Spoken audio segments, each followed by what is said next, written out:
Banyak orang mikir Jepang itu kayaknya udah jadi dari sananya. Seolah-olah dari zaman purba pun orang Jepang udah disiplin, tepat waktu dan hidup teratur. Padahal Jepang itu hasil dari proses sejarah panjang ribuan tahun. Penuh perubahan, konflik, dan pencampuran budaya. Halo, kamu yang entah lagi rebahan, lagi pura-pura kerja, atau lagi bengong sambil mikirin hidup, terima kasih banyak ya sudah klik dan nonton video ini. Serius deh, klik kamu itu berarti banget, bukan cuma buat channel ini, tapi juga buat nambah isi otak kita bareng-bareng. Di video ini, kita bakal bahas satu topik yang kelihatannya berat, tapi sebenarnya seru banget kalau kita bedah pelan-pelan. Kita bakal ngomongin asal-usul Jepang. Iya, Jepang yang sekarang terkenal super disiplin, teknologinya gila, budayanya kuat, animenya mendunia, dan hidupnya kelihatan rapi. Tapi pertanyaannya, emang dari dulu orang Jepang tuh udah kayak gitu ya? Jawabannya enggak, dan justru ceritanya jauh lebih liar dari yang kamu bayangin.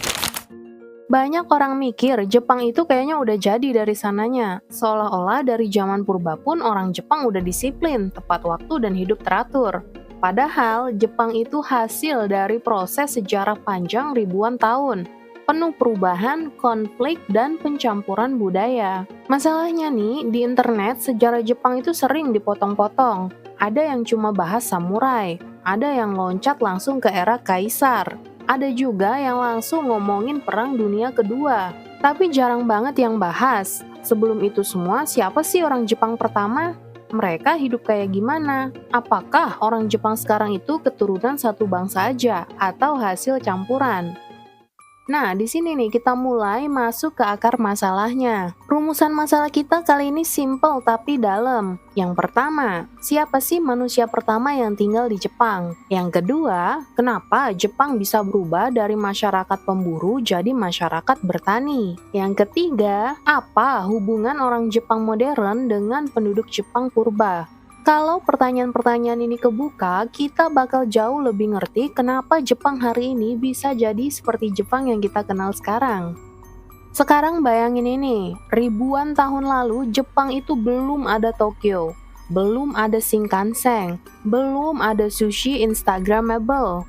Yang ada cuma hutan lebat, laut yang dingin, dan manusia-manusia yang hidup dari alam. Dari sinilah cerita Jepang dimulai. Bukan dari kaisar, bukan dari samurai, tapi dari manusia purba yang bikin tembikar, bahkan sebelum peradaban besar dunia muncul. Dan dari sinilah kita masuk ke fase pertama sejarah Jepang, yaitu zaman Jomon. Zaman Jomon itu dimulai sekitar 14.000 tahun sebelum Masehi. Dan ini penting, mereka udah bikin tembikar di saat banyak manusia lain di dunia masih hidup nomaden tanpa keramik. Nama Jomon sendiri artinya pola tali, karena tembikar mereka dihias pakai bekas lilitan tali. Simple tapi artistik ya. Orang Jomon hidup sebagai pemburu, peramu, dan nelayan. Tapi jangan bayangin mereka kayak orang gua yang kumuh. Mereka tinggal di rumah setengah bawah tanah, yang desainnya pinter banget buat ngatur suhu. Makanannya ada ikan laut, kerang, kacang-kacangan hutan, daging rusa, babi hutan. Secara gizi sebenarnya cukup oke. Yang bikin zaman Jomon makin menarik adalah sisi spiritualnya. Mereka bikin patung kecil bernama Dogu. Bentuknya aneh, kadang matanya gede banget, kadang badannya nggak proporsional. Fungsinya diduga buat ritual seperti kesuburan, penyembuhan, atau perlindungan spiritual. Artinya apa? Orang Jomon punya kepercayaan sejak dahulu, punya simbol, punya budaya. Jadi ini bukan masyarakat primitif yang tidak ada pemikirannya ya. Sekitar 300 tahun sebelum Masehi, Jepang mulai kedatangan sesuatu yang baru. Bukan cuma barang, tapi manusia baru. Mereka datang dari daratan Asia, terutama dari semenanjung Korea dan wilayah Tiongkok Selatan. Mereka membawa 3 hal yang mengubah Jepang selamanya. Yang pertama, pertanian padi. Yang kedua, teknologi logam. Dan yang ketiga, sistem sosial yang lebih terstruktur. Dan dari sinilah kita masuk ke zaman Yayoi. Capek kerja tapi hidup segitu-gitu aja? Jepang membuka peluang kerja, caregiver, cleaning, dan konstruksi. Gaji jelas, skill naik, masa depan kebentuk. Ini bukan mimpi, kerja ke Jepang sekarang bersama Joycare. Begitu pertanian padi masuk, hidup orang Jepang mulai berubah total nih. Sebelumnya, orang Jomon hidup mengikuti alam. Sekarang, orang Yayoi yang mengatur alam.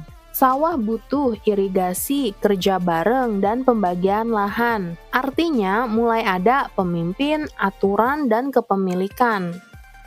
Teknologi besi bikin alat pertanian lebih tajam, produksi naik, populasi naik, dan konflik juga naik. Secara fisik pun orang Yayoi beda, tulang mereka lebih ramping, rahang lebih kecil. Ini bukan soal lebih baik, tapi soal adaptasi pola makan dan gaya hidup. Yang terpenting di sini adalah orang Yayoi itu tidak menghapus orang Jomon, mereka justru bercampur. Ada teori terkenal namanya dual structure model. Intinya, orang Jepang modern adalah hasil campuran penduduk Jomon dan pendatang Yayoi. Makanya Jepang itu sebenarnya unik, bukan cuma budaya tapi juga genetik. Bahkan nih sampai hari ini keturunan Jomon yang paling kuat masih bisa kita lihat itu ada di Ainu Hokkaido dan sebagian Okinawa. Dari sinilah Jepang pelan-pelan berkembang jadi masyarakat dengan sistem politik awal. Catatan tertulis pertama tentang Jepang datang dari Tiongkok.